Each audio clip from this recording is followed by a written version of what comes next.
Salut la famille, bienvenue une fois de plus sur un nouveau tutoriel. J'espère que vous allez bien et que vous passez un bon week-end. Tout dépendra de quand est-ce que vous verrez cette vidéo.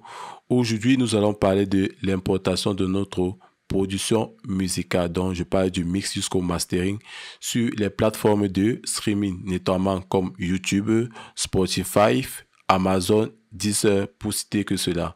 Et je t'invite non seulement à télécharger le pack de VST que j'ai mis à ta disposition gratuitement comme cadeau de bienvenue sur ma page YouTube, et je t'invite à regarder ces vidéos de bout en bout pour ne rien rater, pour savoir comment s'y prendre facilement, et une petite surprise t'est réservée à la fin de cette vidéo. Sans toutefois tarder, nous allons d'abord ouvrir nos VST de prédilection. Nous avons le premier qui est ici, le Loudness Penalty de chez MTBlock, et nous avons le ADPTR Metric AB de chez Plugin Alliance. Pour ceux qui me suivent ont déjà constaté que j'aime toujours ouvrir ce VST là.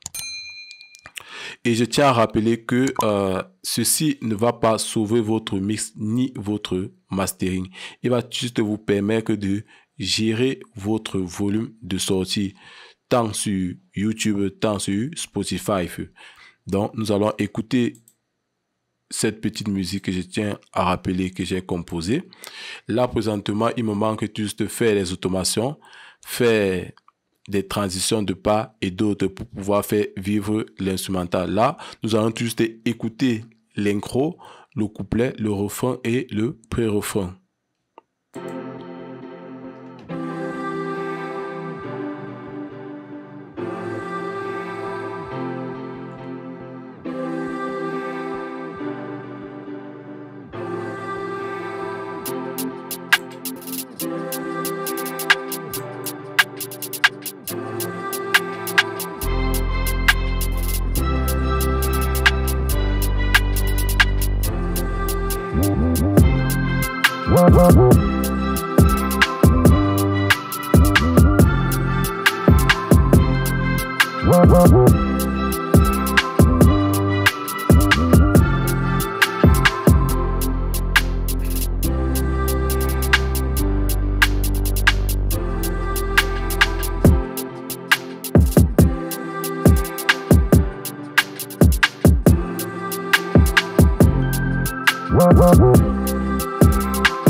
Là, vous venez juste d'écouter une petite boucle par rapport à cela.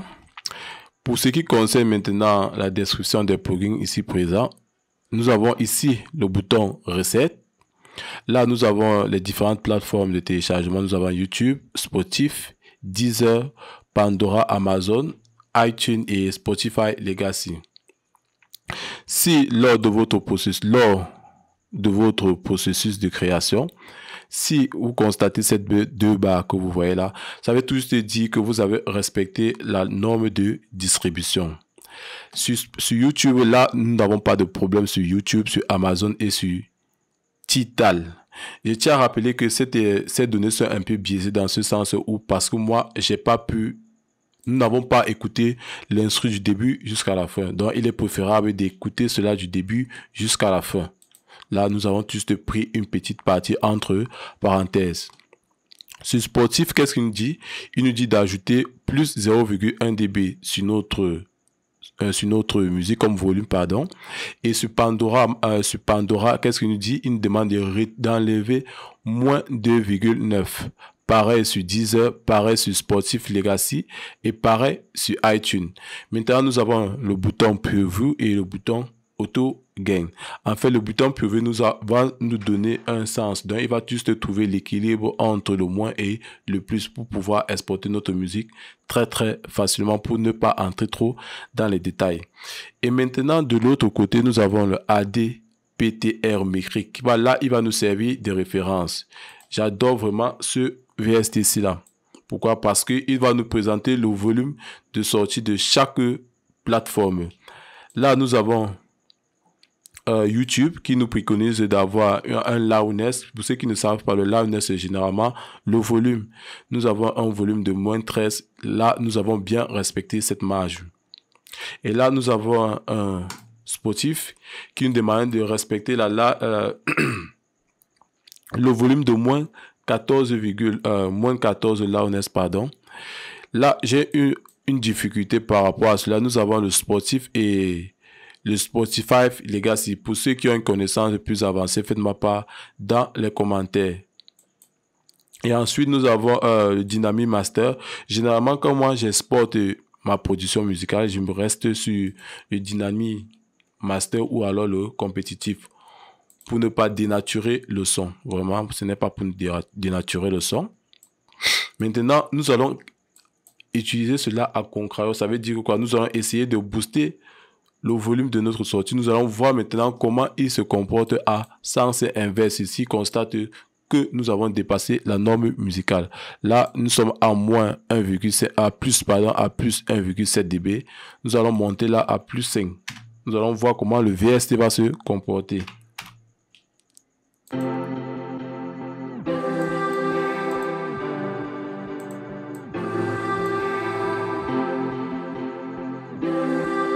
Là, présentement, j'ai pas encore de problème par rapport à cela.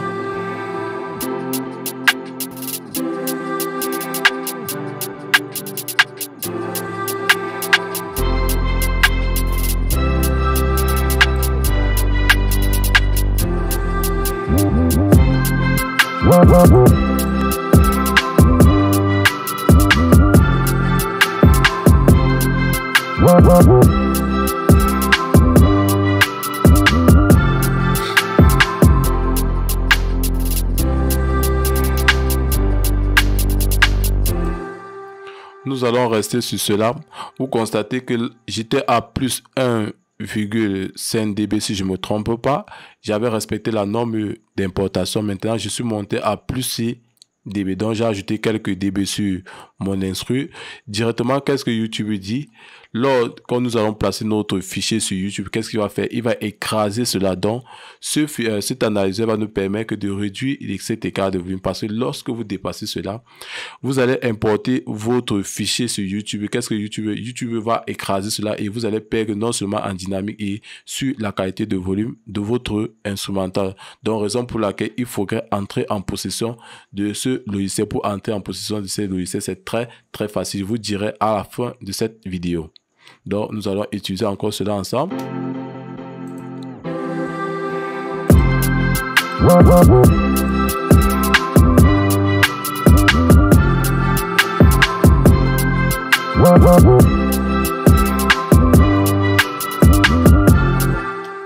Là, nous allons aller sur le compétitif. Nous allons vous rendre compte que j'ai respect sur le Loud Master. Il n'y a pas de problème pour moi.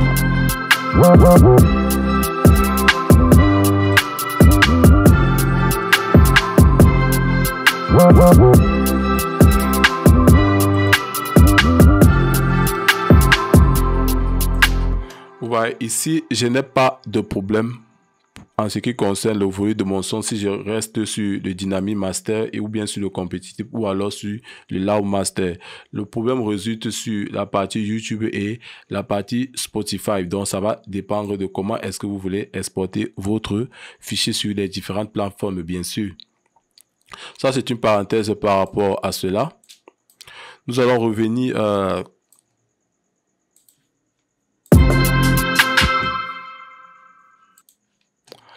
là, vous venez tous de...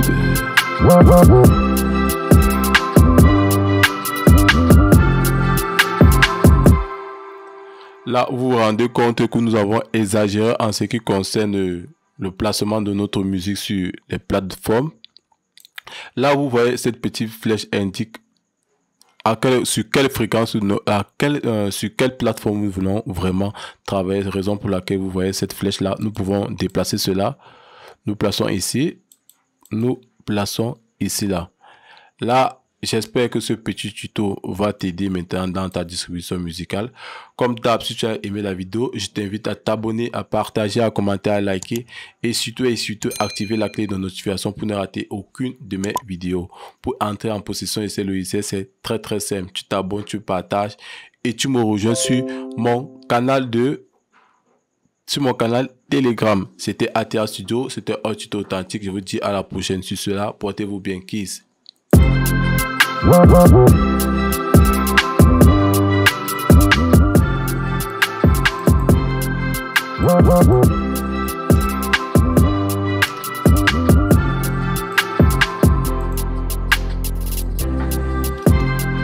Wow.